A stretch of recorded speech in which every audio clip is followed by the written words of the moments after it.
बिस्मिल्लाहिर्रहमानिर्रहीम। तो आज हम पढ़ेंगे सबसे पहला चैप्टर जो प्रोस्टोडोंटिक्स का है। प्रोस्टोडोंटिक्स में इंट्रोडक्शन है। आ, तो इसमें सबसे पहले जो दिया है आपने पढ़ना है कि प्रोस्थेटिक्स क्या है। तो prosthetics is the art and science of supplying artificial replacement for the missing part of the human body. और जो प्रोस्थीसिस है, प्रोस्थीसिस में आपने याद रखना है कि प्रोस्थीसिस जो डिवाइस बन के आता है तो उसको हम प्रोस्थीसिस बोलते हैं। या जो हम डेंटिस्ट्री में कहें तो जो हमारे पास डेंचर बन के आता है तो डेंचर को हम प्रोस्थीसिस बोलते हैं।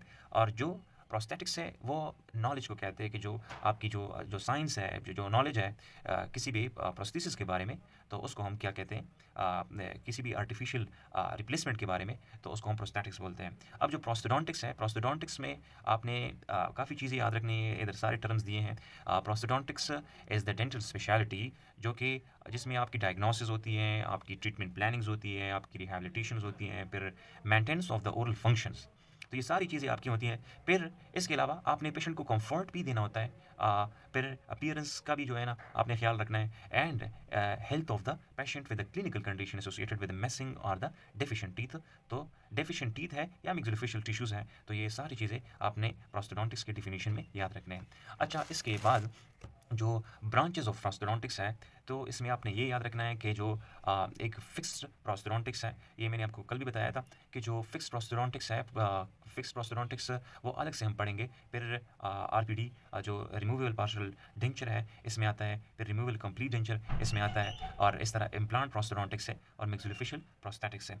और जो हमारे कोर्स में है ये तीन चीज़ें हैं कि जो फिक्स्ड प्रोस्थोडोंटिक्स है, रिमूवेबल में कंप्लीट और पार्शियल डेंचर की जो प्रोस्थीसिस है वो हम पढ़ेंगे सिर्फ। अच्छा, इसके बाद जो डिफिनीशंस है वो दिए हुए हैं, ये आप लोगों ने खुद पढ़ने होंगे। फिर टाइप्स ऑफ प्रोस्थीसिस में आपने याद रखना है कि टाइप्स ऑफ प्रोस्थीसिस में कौन कौन से आ सकते हैं। तो डेंचर में prosthesis which replaces the one और more teeth in the related structure of the mouth. Denture में भी पार्शियल और कंप्लीट और रिमूवेबल डेंचर्स। अब हमने पार्शियल में याद रखना है कि पार्शियल फिक्स पार्शियल डेंचर भी हो सकता है और आपका रिमूवेबल पार्शियल डेंचर भी हो सकता है। इसकी डिफिनीशन पढ़ ले। फिर कंप्लीट डेंचर है। डेंचुलस एंड ई डेंचुलस में आपने याद रखना है कि ये वाला जो क्लासिफिकेशंस है एडेंचुलिज्म की क्लासिफिकेशंस हैं।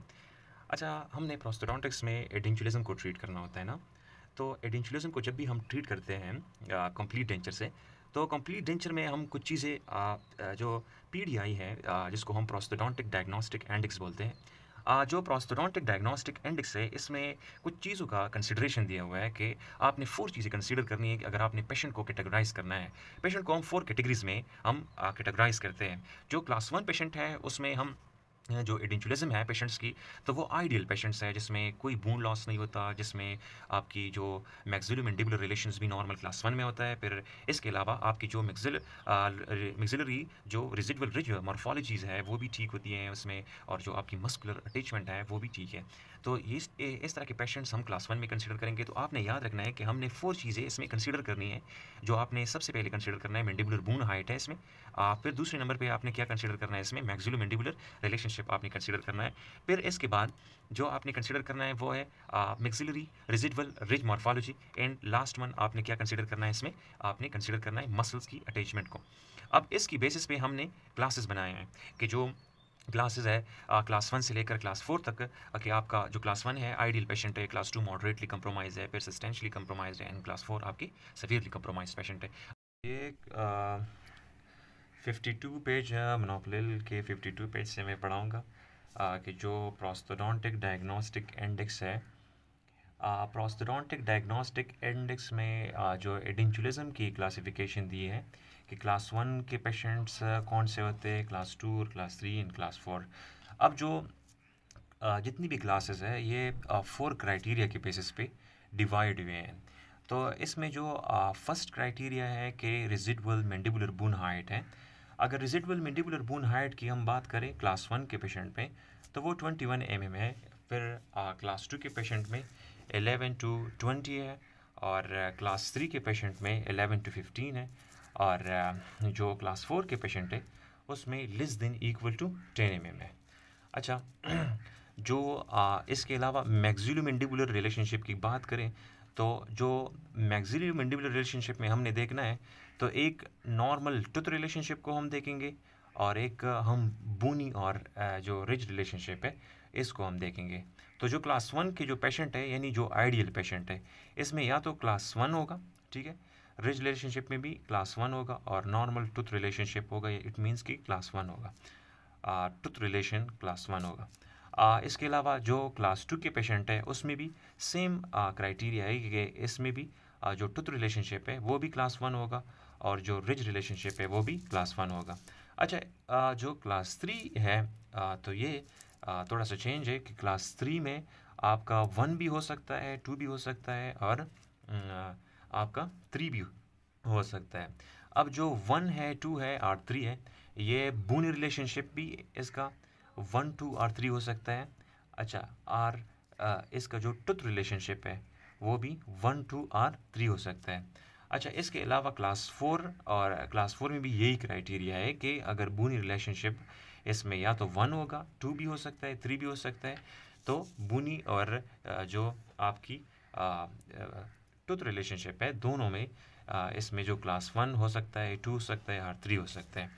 अच्छा, जो तीसरा क्राइटेरिया है जो पीडीआई ने दिया है, इसके बेसिस पे है कि जो मैक्सिलरी रेजिडुअल रिज मॉर्फोलॉजी है, अगर रेजिडुअल रिज मॉर्फोलॉजी की बात करें तो क्लास 1 के पेशेंट में इसमें जो रेजिस्टेंस होगा, रेजिस्टेंस ग्रेटर होगा। फिर जो क्लास 2 के पेशेंट में है तो वो मिनिमल्स टू मॉडरेट रेजिस्टेंस इसमें होगा। फिर क्लास 3 के पेशेंट में मिनिमल रेजिस्टेंस होगा, और क्लास 4 के पेशेंट में नो रेजिस्टेंस। तो जिसमें रेजिस्टेंस ज़्यादा होगा तो उसमें नो मोबिलिटी, और नो मोबिलिटी मीन कि डेंचर स्टेबल भी होगा, और डेंचर की स्टेबिलिटी की बात करें, स्टेबिलिटी और रिटेंशन दोनों ज़्यादा होगी इसमें। तो रिटेंशन भी इसमें ज़्यादा होगी, और जो स्टेबिलिटी है वो भी ज़्यादा होगी इसमें। इसके अलावा जो मिनिमल टू मॉडरेट है, तो इसमें फिर थोड़ी सी मोबिलिटी होगी, तो स्टेबिलिटी और रिटेंशन भी थोड़ा सा इसमें कम होगा। फिर इसमें और कम होगा, और इसमें जो आपकी स्टेबिलिटी है और आपकी जो क्या कहते हैं रिटेंशन है, ये दोनों नहीं होगी इसमें। फिर लास्ट जो क्राइटेरिया है वो मसल्स अटैचमेंट की बेसिस पे है कि जो मसल्स अटैचमेंट है, अगर आपके बोन के बिल्कुल या आपके डेंचर बेसिस के साथ है, तो इट मीन्स कि आपका जो अल्वीलर बोन हाइट है वो ज़्यादा होगा फिर, और आपकी जो स्टेबिलिटी और रिटेंशन है वो फिर ज़्यादा होगी। स्टेबिलिटी एंड रिटेंशन इस केस में भी ज़्यादा होगी। तो इसका रीज़न ये है कि जो आपका जो अल्वीलर बोन हाइट है वो ज़्यादा होगा। जब अल्वीलर बोन हाइट ज़्यादा होगा तो आपका जो resistance to the horizontal movement है या resistance to the vertical movement है, जिसको हम स्टेबिलिटी और सपोर्ट कहते हैं, सपोर्ट भी इसमें काफ़ी ज़्यादा होगा। तो जो पेशेंट क्लास 1 के हैं तो उसमें सपोर्ट, स्टेबिलिटी एंड रिटेंशन तीनों इसमें होंगे। अच्छा, जो क्लास 2 के पेशेंट है, जो पेशेंट क्लास 2 के हैं तो इसमें फिर जो अल्वीलर बोन हाइट है वो डिक्रीज़ हो जाएगा, क्योंकि जो मसल्स की अटैचमेंट है वो थोड़ी अबव लेवल पे आ गई। तो इस तरह से जो resistance to the horizontal movement है वो फिर डिक्रीज़ हो जाएगा, जिसकी वजह से स्टेबिलिटी डिक्रीज़ हो जाएगी, और साथ में जो सपोर्ट है वो डिक्रीज़ हो जाएगा। अच्छा, जो क्लास 3 के पेशेंट है इसमें थोड़ा और भी जो अल्वीलर बोन हाइट है वो और डिक्रीज़ हो जाएगा, और जो मसल्स की अटैचमेंट की लेवल है वो थोड़ी और ऊपर जाएगी। तो इसमें फिर क्या होगा कि जो सेम स्टेबिलिटी और जो रिटेंशन है, स्टेबिलिटी, रिटेंशंस एंड सपोर्ट आपकी जो डेंचर की है तो वो डिक्रीज़ हो जाएगी। और जो क्लास 4 के पेशेंट है तो इसमें फिर मसल की अटैचमेंट बिल्कुल सब पीरियोस्टियल के लेवल पे आ जाती है। तो जब सब पीरियोस्टियल लेवल पे आ जाती है तो इसमें फिर होगा ये कि जो डेंचर है, डेंचर वो बिल्कुल इस पे बैठेगा नहीं। तो जब बैठेगा नहीं तो इसमें फिर जो सपोर्ट है, सपोर्ट भी कम हो जाएगा, और जो आपकी स्टेबिलिटी वो भी नहीं रहेगी।